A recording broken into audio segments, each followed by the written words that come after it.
다윗 하면 떠오르는 사람이 사울 왕이고, 사울 왕 하면 우리 다윗을 떠오릅니다. 이 두 사람은 항상 비교가 됩니다. 사울의 삶과 다윗, 다윗과 사울, 이 두 사람은 어떤 사람이었습니까? 사울 왕은 희생이 많은 사람입니다. 그리고 교만하고 화도 잘 내고 분노가 많은 인물이라고 할 수 있습니다. 정서적으로 업, 다운, 다운, 업, 이게 반복되는 것을 사울을 통해서 볼 수가 있습니다. 다윗은 그에 비해 우리는 겸손한 사람, 하나님의 사람으로 알고 있습니다. 온유한 사람, 때에 따라 담대한 용기를 갖고 있는 사람으로 우리는 알고 이 두 사람을 묘사하고 있습니다. 그런데 오늘 성경은 다윗이 이러한 좋은 모습들이 아니라 혈기를 부리고 화를 내고 분노하고 남을 향해 복수의 칼을 드는 모습을 우리에게 보여주고 있습니다. 인간은 두 가지가 있습니다. 선한 면도 있고 악한 것도 있습니다. 이 땅에 오신 예수 그리스도, 예수님께서도 이 두 가지가 있으셨습니다. 예수님께서 예루살렘에 입성할 때 그 입성하시면서 기도하는 만민의 집 교회에서 장사하는 자들 보고 그 상을 뒤엎으셨습니다. 노하셨다고 하셨습니다. 예루살렘 성전을 입성할 뿐만 아니라 복음을 전할 때 예수님께서도 화를 낼 때도 있었고 울을 때도 있었습니다. 우리 인간에게는 이 분노, 화가 있습니다. 화산 폭발 터지듯이 이것을 조절하지 못할 때가 있습니다. 인간이 살면서 가장 어려운 것이 그래서 무엇이겠습니까? 지금까지 살면서 가장 어려웠다라고 생각되는 것이 무엇입니까? 아마 이 분노, 화일 겁니다. 분노와 화를 조절하지 못하여서 많은 어려움을 겪을 때가 있습니다. 이 분노, 화, 능력 있는 사람, 없는 사람 모두가 절제하고 훈련받지 않으면 이것을 조절하기가 참 어렵습니다. 성경에 위대했던 인물들이 그 인물들도 보면 마찬가지입니다. 모세가 바위를 툭툭 치면서 어떻겠습니까? 내가 이 물을 내자! 이 한마디에 그는 저 앞에 가나안 입성을 못했습니다. 높은 산 느보단에서 울면서 저 앞에 있는 가나안 땅을 볼 수밖에 없었습니다. 아담 어땠습니까? 분노와 화가 있었습니다. 베드로 어땠습니까? 베드로도 주님께서 너 이 밤에 세 번 나를 부인할 거다. 주님, 저는 그렇지 않습니다. 그러나 그 밤에 주님을 배반했던 베드로, 그의 삶으로 보면 늘 다급하고 혈기가 왕성한 것을 볼 수가 있습니다. 이들만 그렇겠습니까? 잠언 14장 17절은 이렇게 기록하고 있습니다. 노하기를 쏟기 하는 자는 어리석은 일을 행하고 악한 계교를 꾀하는 자는 미움을 받느니라. 이 세상에 노하지 않으면서 살 수 있는 사람이 어디 있겠습니까? 한 번도 화내지 않는 사람, 분노하지 않는 사람이 어디 있겠냐 하는 것입니다. 그런데 빨리 노하는 자는 어리석은 일을 행한다고 말씀하고 있습니다. 우리가 화를 낼 때 세 가지만 세워도 많은 것을 절실할 수 있다고 합니다. 더 오래 참는 사람은 10가지 센다고 합니다. 대부분의 화는 다 이 열을 셀 때에 사라진다고 합니다. 전도서 7장 9절은 이렇게 기록하고 있습니다. 급한 마음으로 노를 바라지 말라. 노는 우매한 자들의 품에 머무름이니라. 급한 마음을 가지고 화를 내면 하나님의 의를 이룰 수가 없다는 것입니다. 왜 화를 내면 미련하게 됐습니까? 화를 내는 순간 모든 생각이 차단되기 때문입니다. 아무 생각이 없다는 것입니다. 분별력이 사라지기 때문입니다. 화를 내면 그 속에는 혈기밖에 없기 때문입니다. 그래서 우리가 분노할 때 자기 통제를 하는 것은 우리 삶에서 성숙한 모습이다라고 할 수가 있습니다. 다윗은 오랫동안 초조하게 보냈습니다. 쫓기는 생활, 도피 생활을 했습니다. 쫓겨다녀 보셨습니까? 오늘 내 목숨을 노리는 사람이 내 뒤를 지금 밟고 있다. 잠이 오겠습니까? 이 넓은 들판에서 있지만 언제 나를 잡을까? 늘 근심 걱정, 초조함, 고독함, 외로움이 이 다윗에게 찾아왔습니다. 울적한 마음, 답답한 마음으로 하루하루 세월을 보내고 있었습니다. 왜냐하면 계속해서 사울 왕에게 쫓겨다녔기 때문입니다. 먹을 것이 마땅치 않았습니다. 때로는 동굴, 때로는 넓은 들판에서 그냥 새벽 이슬 맞으며 잠을 잘 수밖에 없었습니다. 이러한 생활을 하고 있는데 이스라엘에서 함께하는 동력자들이, 궁핍한 자들, 헐벗은 자들, 외로운 자들이 하나둘 이 다윗에게 찾아왔습니다. 200명을 넘어 이제는 400여 명의 사람들이 모여들기 시작했습니다. 이렇게 도피 생활을 하는데 뜻밖의 소식이 들렸습니다. 영적인 멘토였던 사무엘이 죽음을 맞이했습니다. 사무엘상 25장 1절 말씀 이렇게 기록하고 있습니다. 사무엘이 죽음에 온 이스라엘 우리가 모여 그를 두고 슬피 울며 라마 그의 집에서 그를 장사한지라. 다윗이 일어나 바람 방향으로 내려간다. 짤막한 말씀이지만 도피 생활을 하고 있는 다윗은 이 장례식장에 가지 못했습니다. 가고 싶지만 영적인 멘토, 나에게 기름을 부어주었던 사무엘 만나고 싶지만 갈 수가 없었습니다. 그 자리에는 사울 왕이 있었기에 그의 부하들이 있기 때문에 함부로 그 자리에 들어갈 수가 없었습니다. 다윗은 마음이 너무나도 찢어지는 아픔을 가지고 바라는 방향으로 나아갈 수밖에 없었습니다. 그 후에 또 하나의 사건이 일어납니다. 사울 왕이 다윗의 아내 미가를 다른 남자에게 결혼을 시켜버렸습니다. 장인어른이 하지 말아야 할 짓을 이 사울 왕이 하고 말았습니다. 다윗에게는 지금 도피 생활도 너무나도 힘든데 거기에 영적인 멘토 사무엘이 죽고 거기에 또 내 아내였던 미갈이 다른 남자에게 결혼했다는 소식이 들렸습니다. 얼마나 힘들겠습니까? 얼마나 이 심적인 고통, 무언가가 이 다윗을 건드리기만 해도 터질 것 같은 그러한 시간이었습니다. 그런데 다윗은 운명의 장난처럼 지금 오늘 말씀해 보면 바람방에 있다가 옛날에 머물렀던 마온이라는 곳으로 이 마을에 들어왔다고 기록되어 있습니다. 그곳에는 부자 나발이라는 사람이 살고 있었습니다. 다윗을 좋아해서 따라다녔던 인물들 이제는 600여 명이 되어버렸습니다. 이들과 함께 이 나발의 가정을 뒤에서 돌봐주고 있었습니다. 양을 치고 있는 그 신하들, 그 종들을 뒤에서 도와줬다는 것입니다.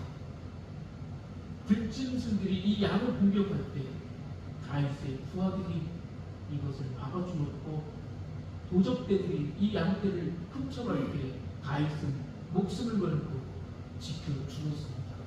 어느 날 양을 잡는 날, 잔치인 날 다윗이 이 소식을 듣고 나발의 가정에 찾아갔습니다.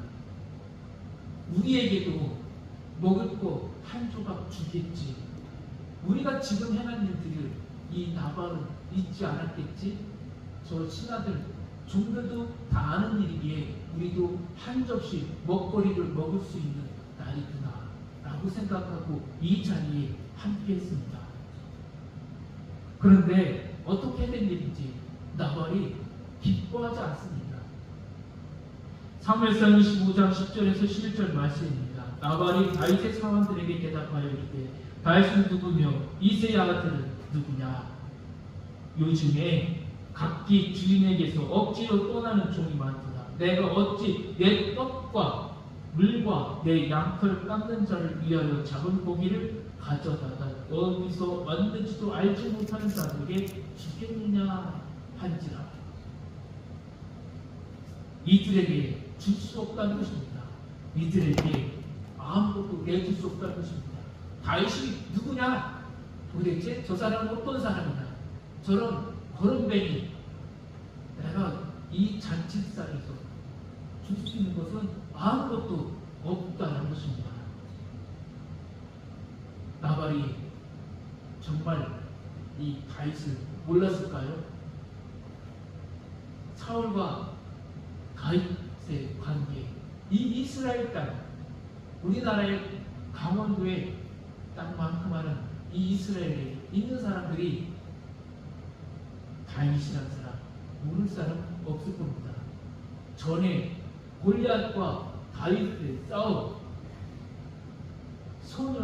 청소년이 골리앗을 거대한 장수를 물리쳤다는 소식은 모든 이스라엘 백성들이 다 알고 있는 이야기입니다. 그러기에 이 나발도 다윗이 어떤 사람이고 이후에 어떤 사람이 될지 조금은 알 수 있다는 것입니다. 다윗이 분이 도망자라는 것입니다. 거렁뱅이라는 것입니다. 노숙자 같다는 것입니다. 왜 이렇게 대접을 하겠습니까? 앞서 사무엘상 22장에 보면 다윗이 노비라는 곳에 가서 선지자들에게 제사장들에게 먹을 떡을 얻어먹었습니다. 이 사건이 있을 때에 사울이 이 소식을 듣고 어떻게 했습니까? 제사장들을 죽여버렸습니다. 나발도 마찬가지일 것입니다. 아마 나도 저 다윗에게 이 먹을거리를 주었다가는 나도 죽고 우리 종들도 이곳에 있는 것 아무것도 남는 거 없겠구나라는 생각이 먼저 들었을 겁니다. 다윗이 거절을 당했습니다. 다윗이 지금 엄청난 모욕감을 당했습니다. 다윗이 이 상황에서 어떻게 되겠습니까? 다윗도 사람입니다. 인간입니다. 욱하는 감정이 나왔습니다. 분노가 치솟았습니다. 나발을 그대로 놔두지 않겠다는 생각이 이 마음속부터 치밀어 올라오고 있습니다. 나발이라는 말은 미련한 자라는 뜻을 가지고 있습니다. 말 그대로 그를 미련하겠다는 다윗의 결심을 세웁니다. 이제 그 집안을 싹 쓸어버리겠다. 남자들 다 죽여버리겠다고 이제 작정하고 400명이라는 군사를 무장시켜서 이 나발의 가정을 다시 찾아오려고 준비를 하고 있는 중에 지혜로운 여인 한 명이 나타납니다. 바로 나발의 아내 아비가일입니다. 여인이 어떻게 흥분하여 펄펄 뛰었던 다윗을 진정시킬 수 있었겠습니까? 나발의 아내인 아비가일이 오늘 본문의 말씀을 보면 용모가 아름답고 청명하여 지혜롭다고 기록되어 있습니다. 아비가일은 나발이 자기 남편이 다윗을 무시하고 조롱했다는 소식을 들었습니다. 다윗이 격분해서 군대를 이끌고 온다는 사실을 알게 되었습니다. 그녀는 어떻게 하면 다윗의 마음을 진정시킬 수가 있을까 고민했습니다. 그래서 다윗이 요청한 먹고 마실 것을 풍성하게 준비하라고 종들에게 명령합니다. 이것이 이 여인의 첫 번째 지혜였습니다. 또한 막강한 군사력을 가진 다윗을 지금 누구도 이겨낼 수 없다는 것입니다. 600명이나 되는 저 군사들을 지금 농사나 짓고 있고 목동을 치고 있는 이 종들이 어떻게 감당할 수 있겠느냐는 것입니다. 남편을 살리고 가문을 살리고 모든 남자들을 죽임에서 벗어날 수 있는 것은 이들에게 먹을 것을 주는 것이다. 이들을 설득하는 것이다. 이것이 두 번째 지혜였습니다. 세 번째는 이것입니다. 그녀는 자기 남편이 잘못한 것에 대하여 과감하게 나아가 이렇게 말합니다. 내 잘못입니다. 사무엘상 25장 24절입니다. 그가 다윗에 관해 엎드려 이르되 내 주여 원하건대 이 재앙을 곧 내게 돌리시고 여종에게 주의 귀에 말하게 하시고 이 여종의 말을 들으소서. 그녀는 이렇게 말한 것입니다. 나는 종입니다. 당신은 주인입니다. 라는 것입니다. 이것이 네 번째 지혜였습니다. 다윗이 나발을 향해서 외치고 싶었던 말, 이 멍텅구리야, 이 못난이야, 내가 누군지도 모르고 감히 나를 화나게 해? 나에게 이런 모욕감을 줘? 라는 말을 이 여인이 다윗의 마음으로 그의 앞에서 외치고 있는 것입니다. 당신이 이렇게 큰 모욕을 당하셨군요. 제가 대신 이 모든 것을 감내하겠습니다. 다윗의 화난 마음을 달래고 있는 것입니다. 다윗의 상처난 자존감을 다시 회복시켜 주고 있는 것입니다. 맞습니다. 당신이 화난 것은 맞습니다. 당신이 그를 향하여 미련한 자라고 욕하는 것이 맞습니다. 하고 그 말을 받아치고 있는 것입니다. 다섯 번째입니다. 아비가일은 나발이 보지 못했던 다윗의 모습을 보았습니다. 외적의 모습은 초라했습니다. 거지 같았습니다. 노숙자 같습니다. 볼품이 없습니다. 그러나 그 속에 하나님의 약속과 하나님의 미래가 들어있다는 사실을 아비가일은 깨달았다는 것입니다. 여기까지가 오게 되었을 때 심한 변화가 일어나기 시작했습니다. 자신의 남편과 달리 하나님의 섭리가 다윗에게 있다는 사실을 깨달았으면서 다윗이 하나님의 사람이니 함부로 칼을 놀려서 사람들의 피를 보지 말라고 요청하고 있다는 것입니다. 저 사람은 하나님의 사람이야. 저 사람은 하나님의 길고 종이야. 이것을 아비가일이 보고 있다는 것입니다. 다윗은 지금 진노하면서 나왔습니다. 그런데 이 여인의 몇 가지 말을 듣고 나니 다윗의 열기가 가라앉기 시작했습니다. 다윗의 분노가 사라지기 시작했습니다. 그러면서 여인을 향해서 예찬합니다. 본문 33절 말씀입니다. 또 내 지혜를 칭찬할지며 또 내게 복이 있을지로다. 오늘 내가 피를 흘릴 것과 친히 복수하는 것을 내가 막았느니라. 이후의 이야기, 이 성경을 읽어보면 어떤 일이 벌어집니까? 아비가일이 다윗의 아내가 되는 일이 벌어집니다. 이 여인이 다윗의 아내가 되어 왕비의 역할을 감당하게 된다고 성경은 기록하고 있습니다. 잠언 31장 10절 말씀입니다. 누가 현숙한 여인을 찾아 얻겠느냐? 그의 값은 진주보다 더하니라. 잠언 14장 1절 말씀입니다. 지혜로운 여인은 자기 집을 세우되 미련한 여인은 자기 손으로 그것을 허느니라. 어떤 보물과도 지혜로운 아내와는 바꿀 수 없다는 것입니다. 지혜로운 여인은 남편을 세우고 가정을 세우고 자녀들을 세우고 교회를 세우고 민족을 세우는데 미련한 여인은 자기 손으로 그것을 허문다고 말하고 있습니다. 이 시대에 자존감을 잃어버리고 상처받고 고개 숙이고 사는 사람들이 많이 있습니다. 일은 잘하는 것 같은데 갑자기 감정의 폭발이 터져서 일을 다 망치는 사람들이 있습니다. 이럴 때에 누가 도와줄 수 있겠습니까? 바로 우리입니다.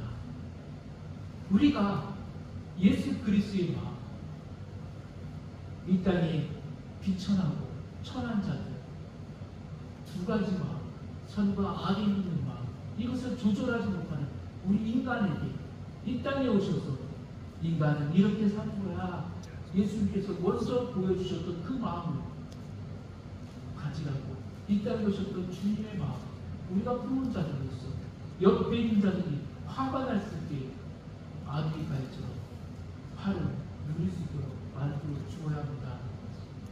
상처난 자들에게, 자존감을 잃어버린 자들에게 자존감이 일어날 수 있도록 우리는 예수 그리스도의 마음으로 그들을 세워주어야 합니다.